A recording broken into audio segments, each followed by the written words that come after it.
I'm Travis. I'm a licensed speech therapist, and I also stutter.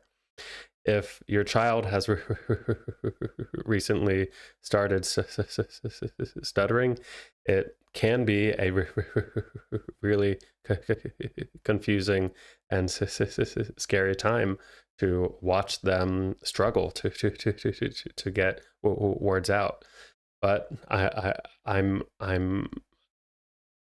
here to help you understand what to do if this is happening. The first thing to keep in mind is do not panic. Stuttering is more common than people realize, especially in younger children. So it doesn't mean that something is wrong with them, and it doesn't mean that something is wrong with you either. We'll start with what stuttering is. It's a speech difference that impacts how smoothly someone talks, and it affects 1% of the population. So that's 1 in 100 people. And with children, it's even more common. Between 5 and 10% of all kids will stutter at some point in their childhood. It often shows up between ages 3 and 6, when language is just really taking off in children. They're learning lots of new words, new syntax, how to form sentences and sounds. So one aspect of that is sometimes that the brain struggles to coordinate speech, and that results in stuttering. There are 3 main ways that people can stutter. So with your child, you may hear something called repetitions, la la la la, like that, or prolongations, like that, or silent blocks,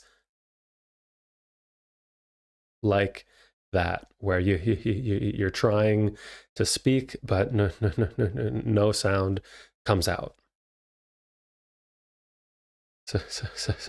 Stuttering is not caused by bad parenting.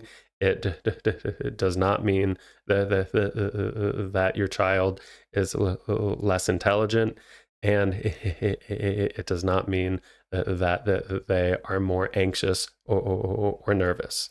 You do not stutter because you're feeling anxious, though you may stutter more if you're feeling anxious, stressed, excited, tired, if there's time pressure, things like that.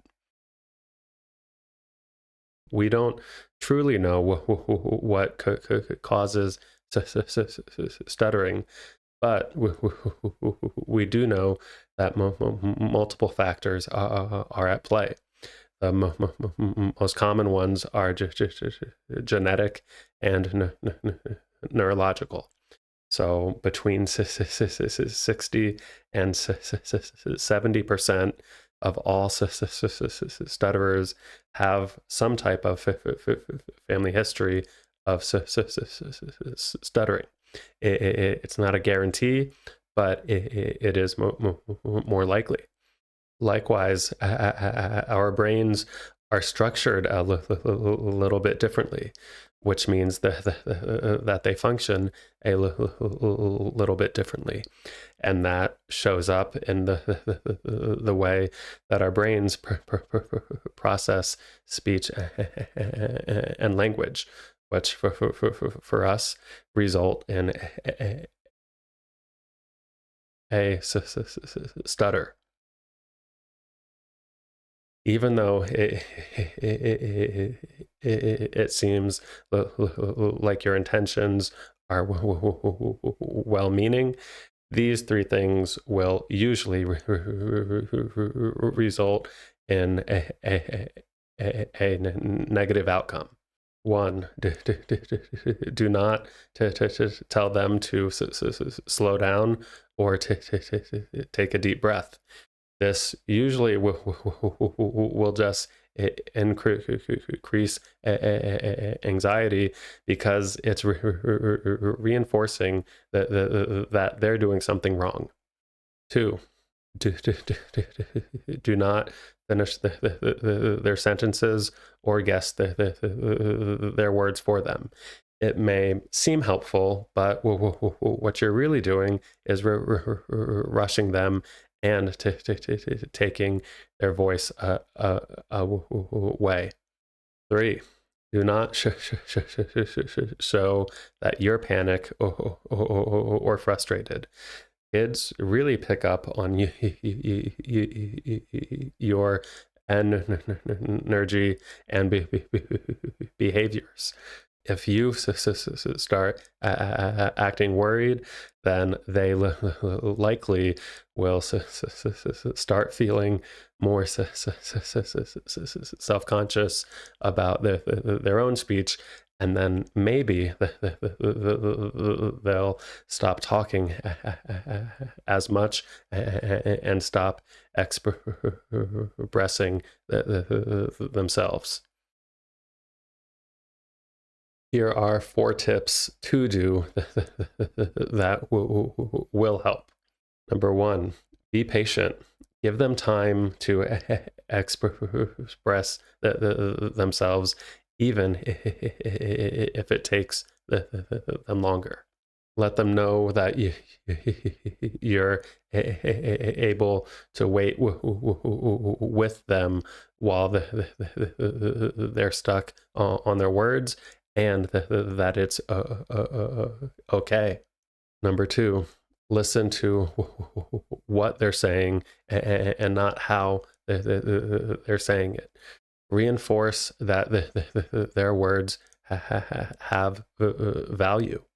Number 3 is build their confidence. Let them know that just because they stutter, that you don't think any differently about them. Number 4 is create space to talk. Make sure that they have a comfortable environment to speak and to be heard. If they're comfortable talking, regardless of their stutter, then they'll be more comfortable and confident speakers. But if they don't feel as though they can talk openly, even if they do stutter, then that'll increase their pressure to keep performing and trying to get their words out fluently, which results in them talking less, because they will only talk if they can get it out without stuttering. That's not good. When should you seek help? So roughly 80% of kids that start stuttering will stop stuttering within a few months to roughly 1 year of starting. That's called spontaneous recovery. And for those 4 out of 5 kids, that will happen regardless of if they get speech therapy or not. So why should you get speech therapy if the odds are your kids will stop stuttering? Well, for the remaining 20% of kids that keep stuttering, they will likely stutter for the rest of their life. There is no cure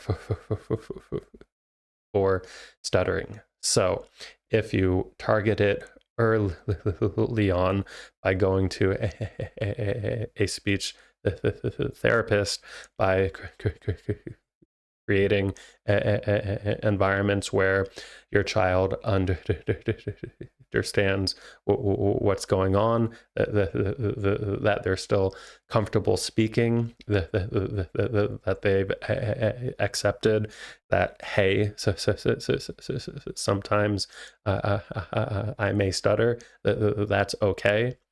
You will set your child on a really positive path to continue expressing themselves and not be as self-conscious or embarrassed. If stuttering lasts for more than a couple months, or seems to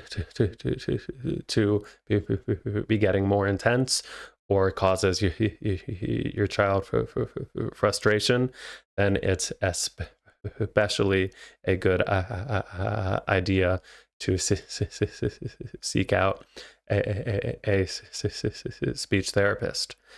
Some signs that their stutter may be more severe is if they're pushing harder to get their words out, or if they're getting stuck more frequently or for a longer duration. In closing, stuttering is not something that you have to fear, but it is something to be better understood. The way you respond will help shape how your child sees themselves, and how they see their own voice too. You don't have to do it alone. You're already doing the right thing by seeking out more information and learning about stuttering. So good luck.